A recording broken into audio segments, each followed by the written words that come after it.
तो जैसा कि हमने लास्ट एपिसोड में देखा, फैंग होस्ट के साथ ब्लैक शीट वॉल की तरफ बढ़ रहा था। इधर प्रिंसेस फैंग को देखकर मुस्कुरा रही थी। जनरल भी प्रिंसेस को मुस्कुराता हुआ नोटिस करता है और वो समझ जाता है कि प्रिंसेस फैंग के जीतने की वजह से काफी खुश है। अब आगे एपिसोड की स्टार्टिंग में हम देखते हैं कि होस्ट फैंग को अपने साथ ब्लैक शीट वॉल के पास ले जा रहा था। तभी हम देखते हैं कि फैंग ब्लैक शीट वॉल को देखकर काफी खुश होता है और वो उसे पकड़ लेता है। फैंग बोलता है कि ये तो पूरी तरह से एनर्जी से भरा हुआ है। फैंग को इस तरह ब्लैक शीट वॉल को पकड़ा हुआ देख बाकी सभी लोग उसे अजीब तरह से देख रहे थे। सभी लोग बोलते हैं कि आखिर ये क्या कर रहा है। तभी उनमें से एक आदमी बोलता है कि ये लड़का बाकी सभी से अलग है। इधर हम फैंग के हाथ में ब्रेसलेट को देखते हैं जो कि चमक रहा था। इधर प्रिंसेस वे फैंग को जब उस ब्लैक शीट वॉल से इस तरह चिपका हुआ देखती है तो वो सोचती है कि आखिर ये क्या कर रहा है। तभी सभी लोग वहाँ चिल्लाने लगते हैं कि नाम लिखने की सेरेमनी शुरू की जाए, लेकिन इधर फैंग किसी की भी बात नहीं सुन रहा था। फैंग उस ब्लैक शीट वॉल को खाने के बारे में सोच रहा था और तभी वो फिर से अपने ब्रेसलेट को देखता है। वो बोलता है कि अब तो तुम ब्लैक शीट वॉल से कनेक्टेड हो सकते हो।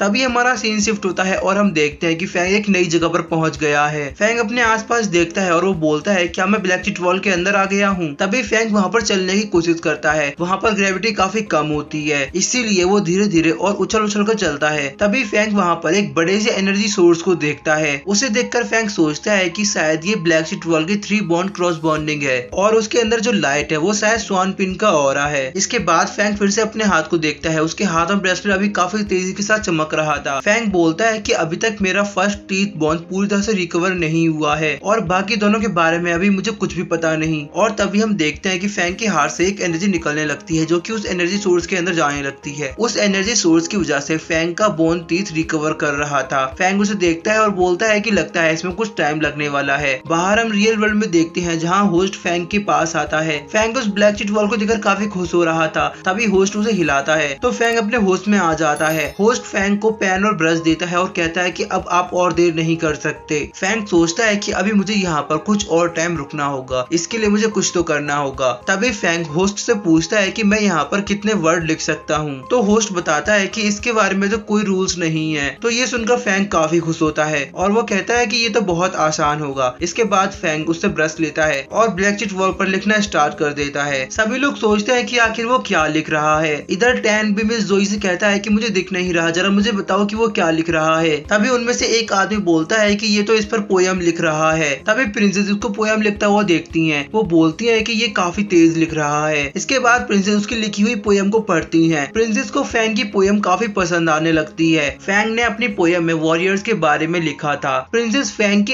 एक एक वर्ड को अच्छी तरह समझ रही थी। सी के साथ बाकी सभी लोग भी उस पोयम को देखते हैं और वो सभी लोग काफी हैरान होते हैं क्योंकि फैंग की लिखी हुई पोयम सभी को काफी पसंद आती है। इधर टैन हाउ भी उसकी पोयम को पढ़ता है और उसको भी फैंग की पोयम सारी समझ में आ रही थी। फैंग की पोयम में मार्शल आर्ट की सारी हिडन टेक्निक्स और एंशिएंट वर्ल्ड की इंफॉर्मेशन होती है। बाहर फैंग जैसे ही अपनी पोयम को कंप्लीट करता है तो अंदर हम देखते हैं कि फैंग का टीथ बोन अब पूरी तरह से रिकवर हो चुका है और तभी हम देखते हैं कि फैंग की पोयम भी पूरी हो चुकी है। होस्ट फैंग के पास आता है और उसे ब्रश वापस लेता है। तभी वहाँ खड़े सभी लोग फैंग की तारीफ करते हैं और कहते हैं कि आपकी पोयम बहुत ही अच्छी थी। सभी लोग बोलते हैं कि आप तो एक अच्छे वॉरियर होने के साथ एक अच्छे राइटर भी हैं। अब हर तरफ फैंग की पोयम की तारीफ ही हो रही थी। सभी लोग बात करते हैं कि ये पोयम काफी डीप है और इस पोयम में मार्शल आर्ट के कई सारे राज छुपे हुए हैं। तभी हमारा व्यू प्रिंसेस पर जाता है। लिली प्रिंसेस से बोलती है कि मुझे नहीं पता था कि फैंग इतनी अच्छी कविता भी लिख सकता है। तभी हम चैंगसी को देखते हैं जो कि खड़ा होता है। चैंगसी बोलता है कि क्या तुम हमें इसे दिखाकर तालिस्मान चोरजाओ को बचाने की कोशिश कर रहे हो। चैंगसी की बात सुनकर जो लोग फैंग की तारीफ कर रहे थे वो सभी रुक जाते हैं। तो इसके बाद वो लोग दोबारा से पोयम को देखते हैं तो वो देखते हैं कि इसमें साफ साफ जाओ का नाम इन्वॉल्व है। चैंगसी बोलता है कि इस हिसाब से तुम हमारे डार्क क्वीन के दुश्मन हो। तभी कुछ लोग बात करते हैं कि जाओ पहले हमारे शहर का ही निवासी था, लेकिन किसी वजह से एम्परर ने उसे कैद कर लिया। तभी उन लोगों के बीच से एक आदमी बोलता है कि ये लड़का जाओ की तारीफ कर रहा है और इसकी पोयम से ये साफ जाहिर है कि ये हमारे एम्परर का विरोध कर रहा है। ये एक विरोधी पोयम है जिसमें जाओ की तारीफ की गई है। अब यहाँ जो भी लोग फैंग की तारीफ कर रहे थे वो सभी फैंग को बुरा भला बोलने लगते हैं। तभी फैंग चैंगसी को देखता है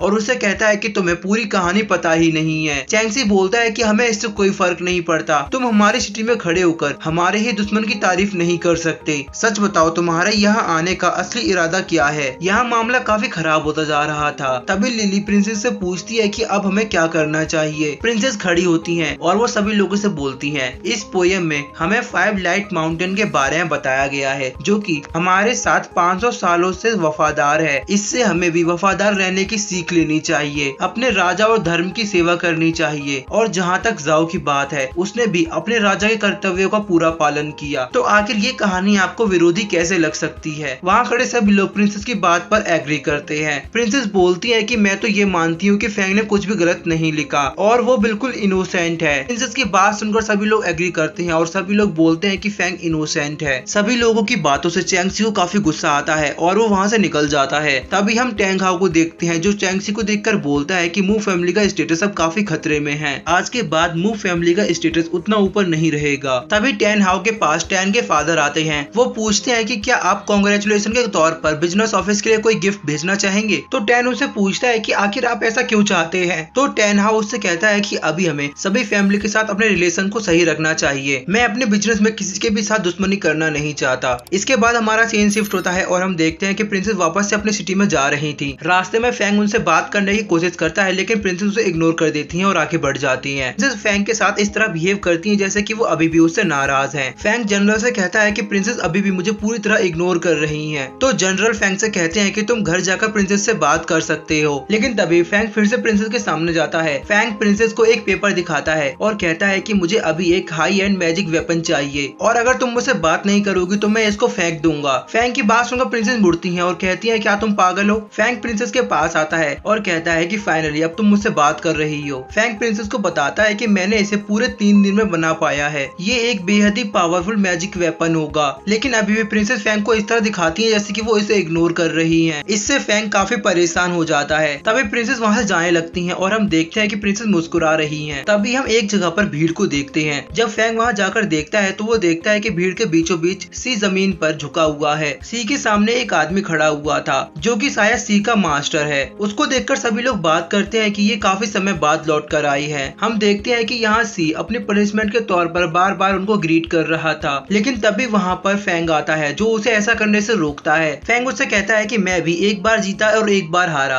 और तुम भी एक बार जीते और एक बार हारे हो, इसीलिए अपने आप को हारा हुआ मत मानो। जैसे ही तुम्हारी इंजरी ठीक हो जाएगी हम लोग दोबारा से एक मुकाबला करेंगे। उसके बाद हम लोग डिसाइड करेंगे कि आखिर हम दोनों में से कौन विनर है। इसके बाद फैंग वहाँ से प्रिंसेस के साथ अपनी सिटी के लिए निकल जाता है। तभी हम वहाँ पर चैंगसी और ओल्ड मैन को देखते हैं। ओल्ड मैन चैंगसी से पूछता है कि क्या आप भी उनके साथ यहाँ से जाने वाले हैं? तो चैंगसी बोलता है कि मुझे इनके लिए अपने फैमिली बैकग्राउंड यूज करने की जरूरत नहीं है। ये सिर्फ एक आवारा कुत्तों का झुंड है जिसे मैं आसानी से संभाल सकता हूँ। इसके बाद हमारा सीन शिफ्ट होता है और हम देखते हैं कि कुछ गार्ड्स मिलकर ब्लैकचिट वॉल से फैन की लिखी हुई पोयम को मिटाने की कोशिश कर रहे थे। और इसी के साथ हमारा आज का ये एपिसोड यहीं एंड हो जाता है।